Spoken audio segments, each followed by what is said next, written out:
नमस्कार, आप देख रहे हैं टाइम्स भारत न्यूज़ और मैं हूं आपके साथ नकुल तिवारी। इस वक्त मैं मौजूद हूं आगरा जनपद के शमसभा क्षेत्र के जारौली टीला आश्रम पर, जहां के मुख्य महंत स्वामी श्री लोकेशानंद जी महाराज इस वक्त हमारे साथ मौजूद हैं। और यहां पर जारौली टीला आश्रम पर आगामी 1 दिसंबर से 15 दिसंबर तक एक बड़ा भव्य संत समागम होने जा रहा है, जिसकी अलौकिक और भव्यता यहाँ पर देखने वाली बनती है। पूरी विस्तार से हम चर्चा करेंगे पूज्य श्री लोकेशानंद जी महाराज जी से कि आखिर इस तरह का जो कार्यक्रम है, मुझे लगता है कि जनपद ही नहीं पूरे प्रदेश के अंदर इतना भव्य कार्यक्रम पहली बार यहाँ पर देखने को मिलेगा। स्वामी जी, बहुत बहुत स्वागत है आपका हमारे चैनल टाइम्स भारत में। जी बहुत बहुत आप सबको आशीर्वाद, और मेरा आपके द्वारा टाइम्स न्यूज़ के द्वारा समस्त भक्तों को गुफाधाम आश्रम के जितने भी अनुयायी हैं, जितने भी श्रद्धायुक्त लोग हैं और आश्रम से जुड़े हुए हैं, उन सबको आपके द्वारा मेरा हृदय से बहुत बहुत आशीष और शुभ मंगल कामनाएं। महाराज जी, आज जिस तरह से इस तरह की जो अलौकिक और भव्यता, दिव्यता, क्या कहें, इसके लिए शब्द कम है, लेकिन इतना भव्य कार्यक्रम पहली बार ऐसा देखने के लिए शमशाबाद की पावन धरती पर मिलेगा। पूरा आपका दिशा निर्देशन है, इसमें पूरा आपका आयोजन है। इस तरह का जो कार्यक्रम है, किस तरह से आपके दिमाग में आया, कैसे आपने पूरा विचार बनाया और इस कार्यक्रम को कैसे आप अंजाम तक पहुंचाएंगे? देखिए, मेरा कार्यक्रम, मैं निमित्त हूं, अन्यत्र तो कार्यक्रम पूरे क्षेत्र का है। पूरे आश्रम से जितने भी जहाँ से लोग जुड़े हुए हैं, ये एक क्षेत्र की बात नहीं है। अभी तो वसुदेव कुटुंब के भाव के साथ अगर मैं बात करूँ तो पूरे भारत का आयोजन है, क्योंकि समस्त जगह से भक्तों का आगमन भी है। और रही इस बात की बात जब आप कह रहे थे कि कैसे मन में भाव आया, तो मन साधु का भाव क्या होता है? धर्म की जागृति हो, धर्म सर्वत्र समभाव में और उसका प्रचार प्रसार हो। क्योंकि आजकल क्या है कि हमारे सनातन और हमारे हिंदू भाइयों पर जो भी जिस प्रकार के आप सब देख ही रहे हैं आरोप प्रत्यारोप और सनातन के साथ जो छेड़छाड़ हो रही है, तो कम से कम उसको एक उन्नति की ओर ले जा कर के कुरीतियों को दबाने के लिए अगर कोई साधन है तो वो धर्म है। जब तक हम धर्म का प्रचार प्रसार नहीं करेंगे, धर्म का जब तक हम लोग एक दिशा की ओर नहीं ले जाएंगे, तब तो लोगों को पता ही नहीं पड़ेगा कि धर्म है क्या, सनातन है क्या। तो मेरा भाव आया कि क्यों ना हो कि हम एक ऐसा अनुष्ठान करें जिस अनुष्ठान के फलस्वरूप भारत के समस्त महापुरुषों का आगमन हो। क्योंकि चलो हम लोग तो कहीं ना कहीं महापुरुषों के दर्शन कर लेते हैं, लेकिन कुछ लोग ऐसे हैं वो लोग नहीं जा पाते हैं, तो उनको भी उस महापुरुषों का दर्शन मिले, उनके प्रवचन मिले, उनकी वाणी मिले। कम से कम महापुरुषों के वचन और प्रवचनों के द्वारा कहीं ना कहीं समाज में एक दिशा का परिवर्तन होता है और समस्त कुरीतियाँ भी समाप्त होती हैं। तो समस्त भक्तों के हृदयांगमन भाव को ध्यान में रखते हुए यहाँ सहस्त्र चंडी संत समागम और मंदिर जो परिसर हैं, जो अभी हम आपको दिखाएंगे, उनका उद्घाटन का एक आयोजन किया जा रहा है, जिसमें सबसे बड़ी प्रसन्नता की बात है और इस क्षेत्र के गौरव की बात कहूँ तो चतुर्थ पीठ चारों पूज्यपाद महाभाग जगदगुरु भगवान शंकराचार्य जी का आगमन और अपने पूरे भारत के समस्त तीर्थों से, चाहे वो प्रयाग जी हों, चाहे अयोध्या जी हों, चाहे काशी हों, चाहे नैमिष हों, चाहे ओमकारेश्वर हों, चाहे रामेश्वर हों, चाहे अपना उज्जैन हो, ऋषिकेश हो, हरिद्वार हो, उत्तराखंड हो, अन्यत्र जहाँ जहाँ प्रमुख स्थान हैं, वहाँ के सभी महापुरुषों का इस धरा पर आगमन होने जा रहा है। तो सब महापुरुष आएंगे तो अपने अपने विचार को प्रकट करेंगे। हम लोगों के अंदर जो भ्रांतियाँ चल रही हैं, जो भ्रम चल रहा है, उनको दूर करने का संतों की वाणी से ही हमें मार्गदर्शन मिल सकता है। इसलिए हमने इस अनुष्ठान का एक संकल्प लिया है। आप देख रहे हैं इसमें 21 कुंडी महायज्ञ का आयोजन होगा। महाराज जी, यहाँ पर पिछले कई महीनों से यहाँ पर युद्ध स्तर पर कार्यक्रम चल रहा है, तो मैं आपसे गुजारिश करूँगा कि क्रमबद्ध तरीके से आप थोड़ा सा इसके बारे में पूरा समझाते जाइए। देखिए, ये अपना ये यज्ञशाला है, इसमें 21 कुंडी महायज्ञ का निर्माण किया जा रहा है और यज्ञ में हमने मनोवृत्ति के अनुसार कुंडों की रचना करा रहे हैं। 21 कुंडी यज्ञ होगी, इसमें यज्ञ होगी। अच्छा। हाँ, ये यज्ञ का निर्माण हम लोगों ने किया है। यहाँ पर तकरीबन 21 कुंडी यज्ञ होगी। हाँ, 21 कुंडी इसमें यज्ञ होगी। हाँ। और ये आश्रम में निर्माणाधीन चल रहा है, कार्य पूर्णता की ओर है। और यहाँ कुछ संतों के प्रवास की, यहाँ आश्रम के संतों के रुकने की प्रवास की व्यवस्था है, जैसे ये कुटी बनाई है और ये निर्माण चल रहा है। और इधर ये सब संतों की व्यवस्था के लिए अभी ऐसा लग रहा है कि बिल्कुल प्राचीनतम जो दृश्य होता है वो, जैसे कि आपने कुटिया बनाई है पूरी एक साधु का श्रृंगारी कुटिया है। साधु का श्रृंगारी कुटिया होती है, ऐसा नहीं है। लेकिन सब भक्तों को, साधु को तो कुटिया चाहिए, लेकिन भक्तों की व्यवस्था के लिए इस बस नया आजकल जैसे देखने को नहीं मिलता इस तरह का पूछ की जो बनाई गई है। नहीं, हमने जब बनवाई तो लोग बड़ा आश्चर्य कर रहे थे, देखो यही तो विडम्बना है। पहले फूस के घर होते थे तो लोग कहते थे यार तुझ पे है क्या, फूस का घर है, पक्का ही नहीं है। और आज पक्के हैं तो लोग कहते हैं फूस नहीं है। तो दोनों चीज हम लोगों ने यहाँ ला करके प्रकट की है। यहाँ पर जैसे कि पूरा निर्माण कार्य चल रहा है, 2-4 दिन का है बस। ये हाँ विराम होगा। और यहाँ भी एक कुटिया बनाई है ऊपर, इसको यहाँ भी एक कुटिया बनाई है। आइए तो महाराज जी, ये वाली जो कुटिया है ये किसके लिए? ये संतों के लिए, जो संत महापुरुष बैठना चाहे कुटिया में वो यहाँ बैठे, और ये कार्यालय के रूप में दी है। हाँ, ये कुटिया उन लोगों के लिए दी है। सामने जो कुटिया आप देख रहे हैं, ये जो कुटिया है वो आगामी यानी कि जो संत आने वाले हैं इस कार्यक्रम में, उनके रुकने के लिए है, बैठने के लिए। और ये सब चल रहा है भगवत इच्छा से। और मैं तो आपके द्वारा ये भी कहना चाहूँगा, कल यहाँ एक बहुत बड़ी भव्य सहस्त्र चंडी संत समागम के कार्यकारिणी के रूप में एक बैठक होगी। तो मैं आपके द्वारा जो भी श्रद्धायुक्त भक्त हैं जो इसको सुनेंगे देखेंगे, उनको मेरा हृदय से कल के लिए 3 बजे सादर आमंत्रित हैं। सब लोग यहाँ पधारें, क्योंकि सब अपनी अपनी जिम्मेदारी लेकर के इस कार्य को एक भव्यता की ओर ले जाएं। और मैं आपके द्वारा सबको कल मैं आमंत्रित करता हूँ। कल 3 बजे प्रशासनिक सभी महापुरुषों का यहाँ कल आगमन रहेगा। दोपहर 3 बजे, दोपहर 3 बजे सब लोग पधारें यहाँ। और महाराज जी, यहाँ पर जिस तरह से ये जो मंदिरों के निर्माण कर रहे हैं इसके बारे में, ये जो मंदिर है निर्माण किए हैं, ये 9 देवी हैं। 9 देवी का मंदिर है। इसमें लक्ष्मीनारायण भगवान जी हैं, पंच पूजा में गणेश जी हैं, आचार्य भगवान उदासीन, हमारे आचार्य उदासीन भगवान है, उनका भी है। जिसमें 18 पुराण, 4 वेद, 6 शास्त्र, 128 उपनिषदों का निर्माण भी होगा। महाराज जी, बीच में इस तरह का जो स्विमिंग पूल आमतौर पर इसको कह सकते हैं आधुनिक भाषा में, लेकिन आपकी भाषा में क्या है? हमारे आधुनिक भाषा में स्विमिंग पूल नहीं है, ये मात्र एक फव्वारे का स्वरूप दिया गया है, जिसमें सुंदरता के लिए, जिसमें जल का प्रवाह होना चाहिए, जिससे सब लोगों को बड़ा सुंदर और अच्छा लगे। चलिए, इसलिए तो महाराज जी अब एक एक करके जिस तरह के मुझे शायद मैं गिनने में आ रहा है तो 14 यहाँ पर भवन बने हुए हैं। ये 14, ये प्रथम शैलपुत्री 9 देवियों के अपने सब भवन हैं यहाँ से। हाँ, इनमें क्रमबद्ध 9 देवी। उनके बाद गणेश जी के बाद लक्ष्मण भगवान जी, लक्ष्मण भगवान जी के बाद गुरुचरण प्रतिष्ठा, और गुरुचरण प्रतिष्ठा के बाद आचार्य उदासीन भगवान श्री चंदेव जी की स्थापना। जो आप इधर देख रहे हैं, जो ये हॉल है, इसमें 18 पुराण, 6 शास्त्र, 4 वेद। कौन से वाले? ये जो बड़ा वाला, हाँ, निर्माण कार्य के नीचे जो है। अच्छा, यहाँ इसमें एक भव्य दिव्य स्वरूप दिया जाएगा। समस्त पुराणों का जो हमारे सनातनी परंपरा के जो आधार हैं, उन सब का दर्शन प्राप्त मिलेगा, जो कि हर जगह नहीं एक साथ मिलता है। तो महाराज जी, मैं जैसे कहना चाहूँगा कि नव जो माता हैं उनके दर्शन देखने के लिए मिल जाते हैं। आमतौर पर ज़्यादातर जो भगवान हैं सभी के मंदिर होते हैं, लेकिन जो 18 पुराण और जो आप बता रहे हैं, इनके मंदिर तो मुझे लगता है कि कहीं एक जगह कहीं स्थायी दर्शन नहीं होते हैं। लेकिन यही है कि पढ़ना सुनना तो पढ़ना तो अलग बेस है, लेकिन इनका दर्शन मात्र से ही कल्याण हो जाता है। इसलिए हमने चाहा, वाला जो मंदिर आप देख रहे हैं, ये पीछे जो नया निर्माण जो चल रहा है, इसमें 18 पुराण, 6 शास्त्र, 4 वेद, 128 उपनिषद, महापुरुषों की वाणी का विग्रह स्वरूप स्थापना होगा, जो हम लोग दर्शन करेंगे वाणी के रूप में। चलिए, तो ये कहीं ना कहीं एक अकल्पनीय है और अद्भुत भी है। देखने के मिल रहा है कि 18 पुराण, 6 शास्त्र, 4 वेदों का यहाँ पर विग्रह भी स्थापित किया जा रहा है। अब जैसे कि आप जो बता रहे हैं कि इस मंदिर की उद्घाटन के लिए योगी जी का भी समय मिल गया है। बिल्कुल, कल हम सभी लोग योगी जी के जो हृदय हिंदू सम्राट हैं उनके समीप पहुंचे, जाकर के हमने चर्चा निवेदन किया, तो उन्होंने हमें स्वीकृति प्रदान की है। बोले नहीं, हम निश्चित आएंगे और बस कोई दिक्कत नहीं, अपना कार्य में आप लोग लगे रहें। उन्होंने हमें पूर्ण आश्वासन दिया। उन्हीं के कर कमलों से मंदिरों का उद्घाटन होगा। नहीं तो योगी जी के साथ साथ तमाम जैसे कि साधु संत भी आएंगे, तो उस वो सारा एक तो प्रशासनिक व्यवस्था हो गई, एक आपकी आमतौर पर साधुओं की व्यवस्था हो गई।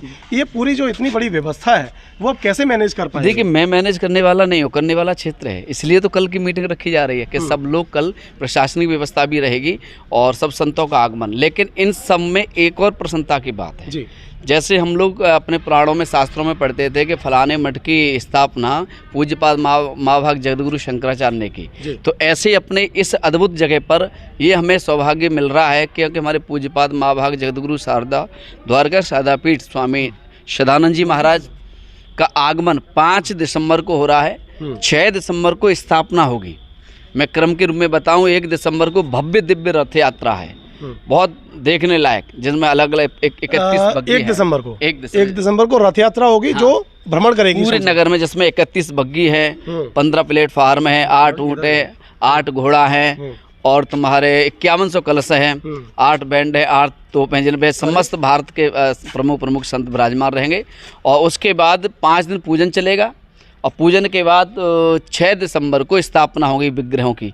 तो पूज्यपाद जगतगुरु भगवान शंकराचार्य के कर कमलों से स्थापना होगी। ये हमारा परम सौभाग्य है इस जगह पर कि भगवान शंकराचार्य के द्वारा स्थापना हो। तो जो रथ यात्रा निकलेगी, कलश यात्रा, उसमें क्या भगवान शंकराचार्य जी मौजूद? नहीं, वो उस समय नहीं हो पाएंगे। हमारे क्षेत्रीय प्रमुख जो संत है वो सब आकर के विराजमान होंगे। अधिकतर संतों का जो आगमन जो होगा वो 5 दिसंबर से प्रारंभ हो जाएगा, जिनकी व्यवस्था हम लोगों ने शंकराचार्य जगतगुरु भगवान की और अपने प्रमुख तीर्थों से जो संत आ रहे हैं उनकी व्यवस्था अपने राजा खेड़ा में अपने अजयपाल जी हैं, जिला प्रमुख रहे हैं और है भी, तो उनके निवास पर रहेगी। और दंडी स्वामी महात्मा हैं और 100 आचार्य हैं जो यज्ञ कराएंगे। और भक्तों की व्यवस्था अपने सैलू जादौन जी के यहाँ अपने उनके बागलपुर वाले कॉलेज पर रहेगी। इस तरह से सब लोगों ने अपनी अपनी व्यवस्था है और सब भक्तों के यहाँ भी भक्तों ने भी अपनी अपनी व्यवस्थाएं करके रखी है। इसमें कोई कहीं दिक्कत नहीं है, बस कल सब लोग आएँ और आकर के अपनी अपनी जिम्मेदारियों का निर्वहन करें।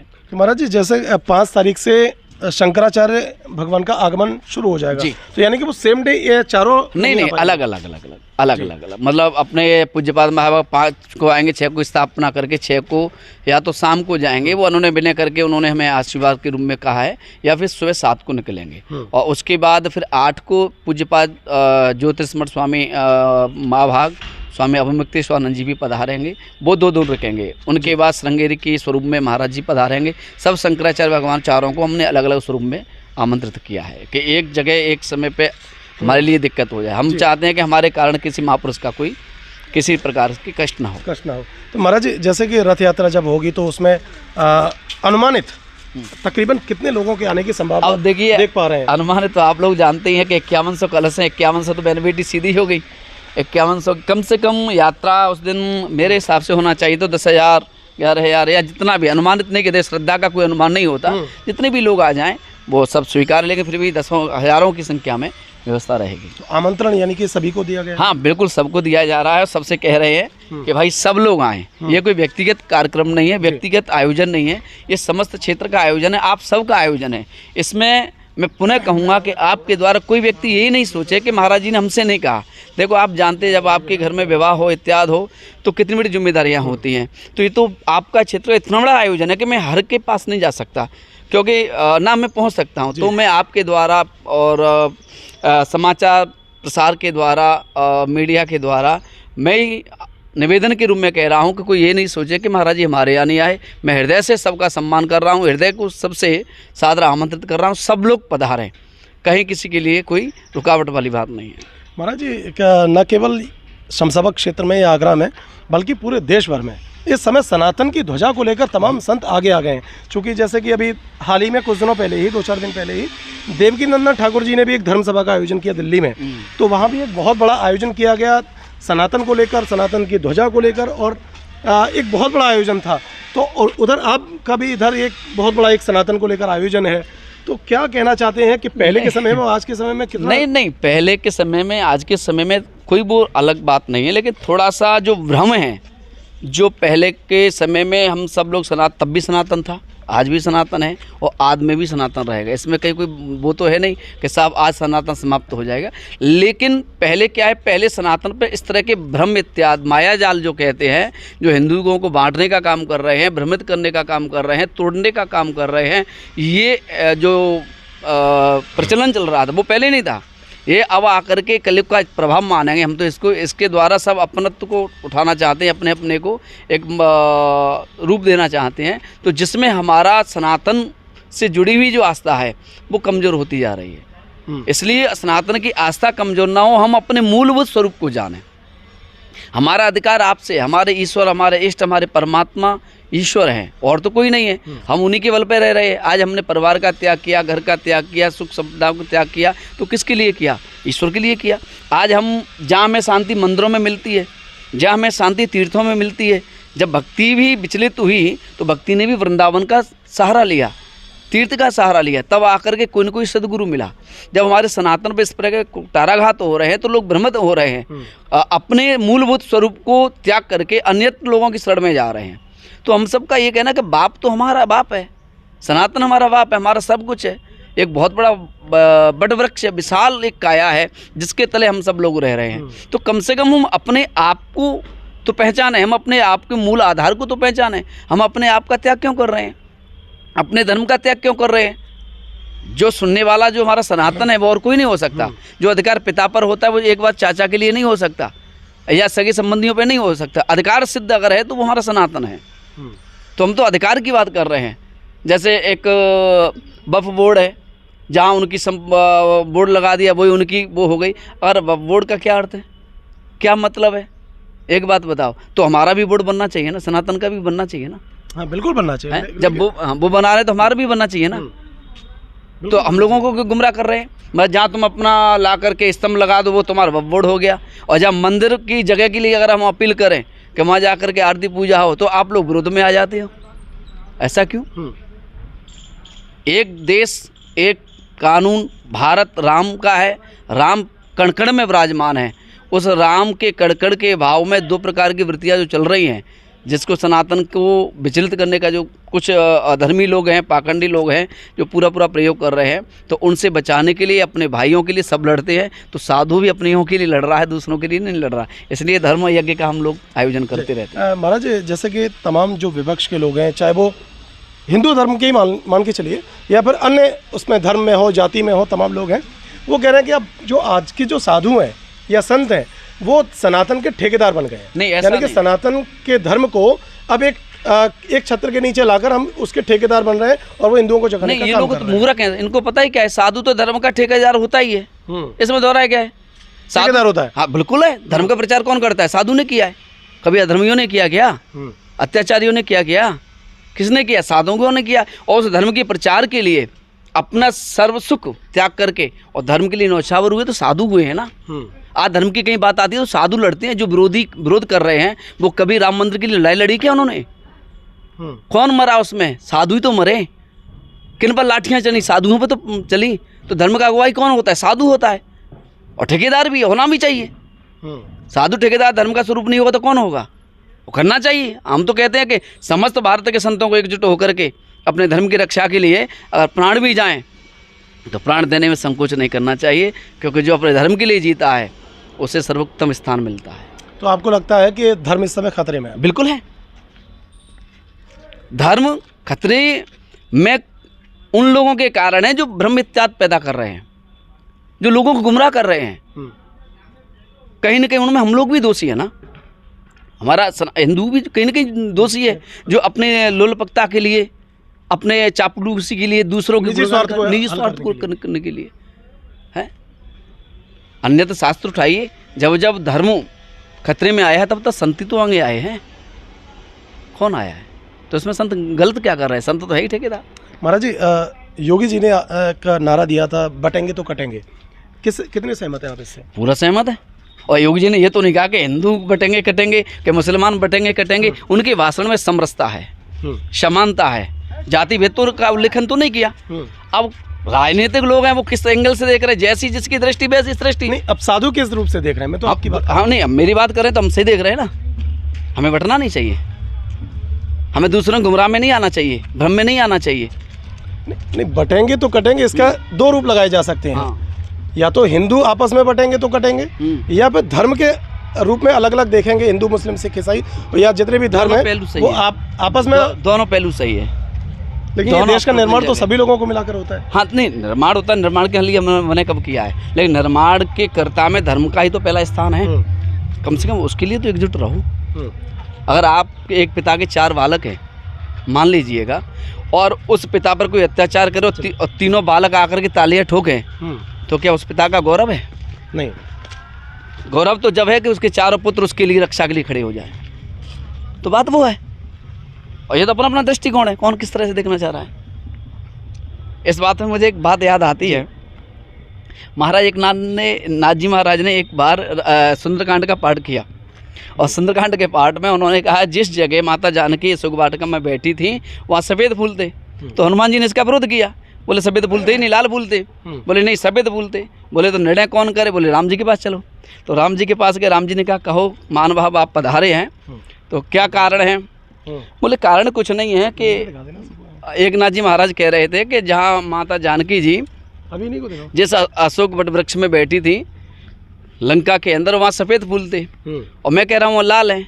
तो राम जी ने मुस्कुराते हुए कहा कि दोष आपका नहीं हनुमान जी, वैसे तो एक नाथ जी जो कह रहे हैं बात वही है, जहाँ जानकी जी थी वहाँ सफ़ेद फूल थे, लेकिन आपको लाल इसलिए दिखाई दिए क्योंकि आप क्रोधाभास में गए, आपके अंदर क्रोध था, क्रोध आने के कारण आपकी दृष्टि रक्त हो गई और दृष्टि लाल होने से तुम्हें सफ़ेद फूल भी लाल दिखाई देने लगे। तो कहने का मतलब है कि जिसकी जैसी दृष्टि हो उसे वैसी सृष्टि दिखाई देती है। महाराज जी अभी हाल ही में धर्म सभा का आयोजन हुआ दिल्ली में, तो वहाँ पर हिंदू धर्म के साधुओं या सनातन धर्म के साधु संतों के अलावा सिख समुदाय से भी बड़े संत यहाँ वहाँ पर मौजूद रहे। यहाँ भी आ रहे तो हैं। यहाँ पर क्या यहाँ भी जैन संत आ रहे हैं जी अपने, और कवि संप्रदाय के भी महात्मा आ रहे हैं, सिख भी महात्मा आ रहे हैं। सिख महात्मा दीजिए। हाँ, संत अलग है कहाँ, साधु स्वरूप साधु है। बस ये बांटने का जो क्रम चल रहा है उसी का तो हम लड़ाई लड़ रहे हैं। लड़ाई उसी की लड़ी जा रही है।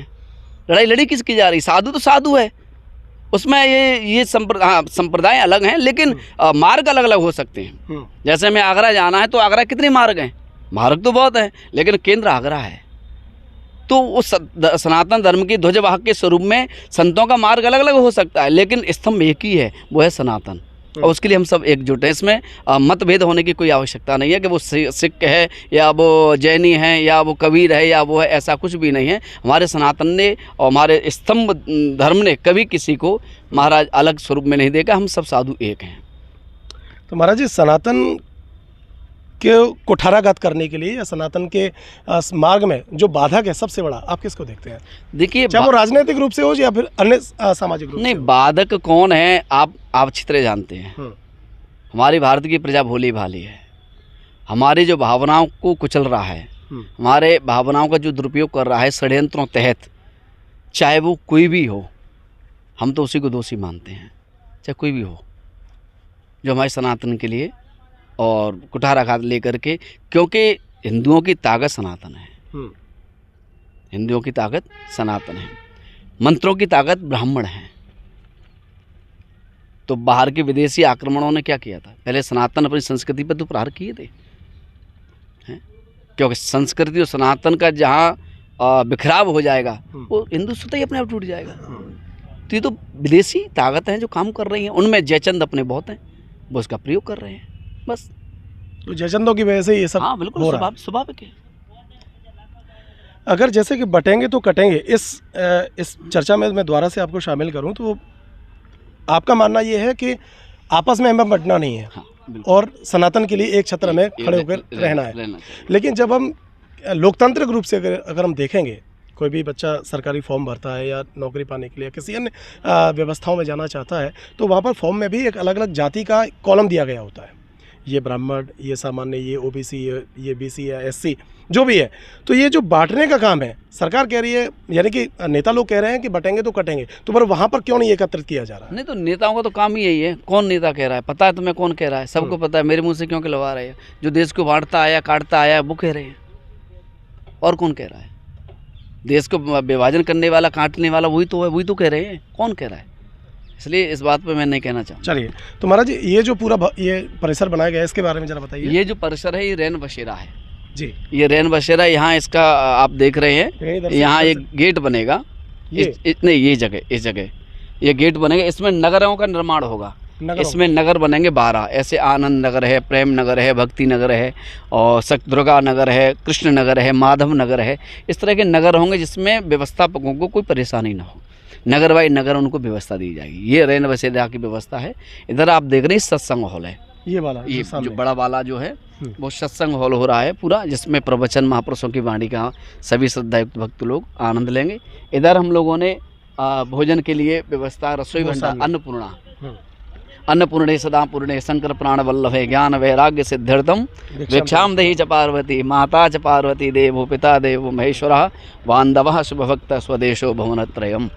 माँ भगवती का ये जो यही तो सनातन है। सनातनी दृष्टि समरसता समानता की जो कि प्रत्येक कण में अपने ईश्वर का आह्वान करता है, वो सनातन है भाई। उसे कैसे नष्ट कर सकते हैं लोग? कितना भी ताकत कर लें, बाप को नष्ट करने वाला थोड़ी है। हाँ, बेटा पिता को विचलित कर सकता है, समाप्त नहीं कर सकता। तो बस महाराज जी, अविमुक्तेश्वर महाराज जी यानी कि शंकराचार्य महाराज जी कहते हैं कि इस देश में गौ हत्या पर एक कानून बनना चाहिए। आपको लगता है कि ये? हाँ, बिल्कुल बनना चाहिए। गौ हत्या पर कानून बनना चाहिए। और मैं तो आपके द्वारा ये कहना चाहूँगा, कानून उन पर भी बनना चाहिए जो गौ सेवक गौ के नाम पर जो दलाली कर रहे हैं। बहुत अच्छी बात है। गौ के नाम पर दलाली कर रहे हैं। गाय तो खोल लेते हैं, गौशाला खोलेंगे हम, उद्घाटन भी हो जाते हैं, फीते भी कट जाते हैं, लेकिन पाने के लिए गाय भी नहीं मिलती। जो सरेआम गाय के स्वरूप पर अर्थ की का प्रयोजन कर रहे हैं, उन पर भी कानून लगना चाहिए। गाय हमारी, और एक बात बताऊं, जो माँ को बेच करके खाए उसका सर्वनाश होने में देरी नहीं लगती। मेरा मत है, इस गुफाधाम आश्रम पर यह आयोजन के बाद पूज्यपाद जगतगुरु भगवान शंकराचार्य के कर कमलों से यहाँ गौ हॉस्पिटल का निर्माण होगा। बहुत सुंदर। क्यों? क्योंकि हमारे एक अंगुली टूट जाए तो 1000 डॉक्टरों को बदल देते हैं। गाय को जिंदा कुत्ता खाते हैं, और जो गाय सेवक हैं वो फ़ोन तक नहीं उठाते। इन पर भी नियंत्रण होना चाहिए, इन पर भी कानून बनना चाहिए। और पक्के गौ सेवक हो तो गाय को माँ का रूप लेकर के उसकी सेवा करनी चाहिए, ना कि अपनी व्यवस्थाओं की दृष्टिकोण रख करके। तो पूज्यपाद महाभाग का तो प्रयास ही है, और गौरथ के लिए तो वो इस समय संपूर्ण भाव से नौछावर हैं। गौ माता को महाराष्ट्र में तो राजमाता का दर्जा दिया है। कितनी बड़ी बात है। बिल्कुल। जिसमें 33 करोड़ देवता विराजमान होते हों, है माँ। जब एक माँ के दूध नहीं आता तो माँ का ही दूसरी माँ का दूध दिया जाता है बालक को, वो है गौ। भैंस का दूध क्यों नहीं देते? बकरी का दूध क्यों नहीं देते? ऊँट का दूध क्यों नहीं देते? क्यों? गाय माँ है, उसके उच्चारण में माँ शब्द की ममता भरी हुई है। इसलिए हम लोग भी यहाँ गौ हॉस्पिटल का निर्माण करेंगे। इस आयोजन के बाद शिलान्यास पूज्यपाद महाभाग से ही कराएंगे। महाराज जी, आपसे बात करके बहुत अच्छा लगा, लेकिन मैं आखिरी एक सवाल पूछना चाहता हूँ कि इतना बड़ा जो आयोजन आप कर रहे हैं, कि इतनी ये सारी व्यवस्थाएं आप बता रहे हैं कि तमाम क्षेत्रीय लोग इसको संभालेंगे, तो ये जो पूरा कैंपेनिंग है, कितने महीनों से आप लगातार इसमें कार्यरत हैं, कितना प्रयासरत हैं, और इसको अंजाम तक पहुंचाने के लिए क्या कुछ आपको परेशानियों का भी सामना करना पड़ा, जो आप इस मंच के माध्यम से आप कह पाएँ? देखिए, मैं आपको बताऊं कि स्वाभाविक है, धर्म में सत्य है। जब सत्य के मार्ग पर चलोगे अवरोध होगा। आप कट भी मिलेंगे, ब्रेकर भी मिलेंगे, कांटे भी मिलेंगे, गड्ढे भी मिलेंगे, सब मिलेंगे, लेकिन चलने वाला जो चालक है वो अपनी ईश्वरीय शक्ति का आत्मबल रखते हुए अपने मार्ग पर चलता चले तो परेशानियां आती हैं, अन्यत्र वो अपने लक्ष्य तक पहुंच जाता है। इसमें कहीं तो राय परेशानियां आई हैं, इसका मतलब? हाँ, परेशानी आई, स्वाभाविक है। रोकने का भी प्रयास किया? हाँ, बिल्कुल। यज्ञ बाबा क्यों करा रहे हैं, ये भी बात आई थी। बात क्या ऐसा वो है, उनको यही नहीं पता कि यज्ञ का स्वरूप क्या होता है। वो लोग बात करते हैं ना जिन्होंने कभी अपने माता पिता के चरणों में बैठ करके संस्कार को नहीं सीखा, जो कभी गुरुकुल नहीं गए, जो कभी अपने महापुरुषों के चरणों में बैठ करके जिन्होंने सनातन के बारे में नहीं जाना, जिनका मात्र अपना जीवन का स्वार्थ छिपा हो, ऐसे लोग कटुता का बात करते हैं। वो भी सनातन से ही जुड़े होंगे। अब जो भी है मैं नहीं कह रहा। सनातन देखो का नाम दिया ना जयचंद, तो देखो सनातन से जुड़े हैं। जुड़ना कोई बड़ी बात नहीं, हम सबसे जुड़े हैं, आप सबसे जुड़े हो, लेकिन हम जिससे जुड़ रहे हैं उसके गुण हमें जीवन में आना चाहिए, ये महत्वपूर्ण है। हम कृष्ण को पूजते हैं तो इसलिए पूजते हैं क्योंकि वो मातृ भक्त हैं। भगवान परशुराम को हम पूजते इसलिए पूजते हैं, वो पिता भक्त हैं। महाराणा प्रताप को हम इसलिए पूजते हैं, वो स्वराष्ट्र के भक्त हैं, स्वदेश के भक्त हैं। गणेश जी को हम इसलिए पूजते हैं, वो माता पिता के जिन्होंने चरणों में त्रिलोकी का दर्शन किया हो, संपूर्ण सृष्टि को अपने माता पिता के चरणों के स्वरूप में निवेदित किया हो, इसलिए हम पूजते हैं। तो हम जिसको पूजते हैं उसके गुण हमारे अंदर आना चाहिए ना। आवाज़ सबको स्पर्श करती है, क्योंकि कुछ ही लोग होते हैं जिनको आनंद की प्राप्ति होती है। तो सनातन तो सबके लिए है, लेकिन सनातन को जो पूजता है उसकी दृष्टि में ऐसी बात आती नहीं है। क्योंकि सनातन समता का भाव है, समरसता का भाव है। लोगों ने रोकने का भी हाँ, प्रयास रोकने का प्रयास किया, वो लगे हैं, लेकिन मुझे कोई दिक्कत नहीं है, मैं उनका धन्यवाद कहूँगा।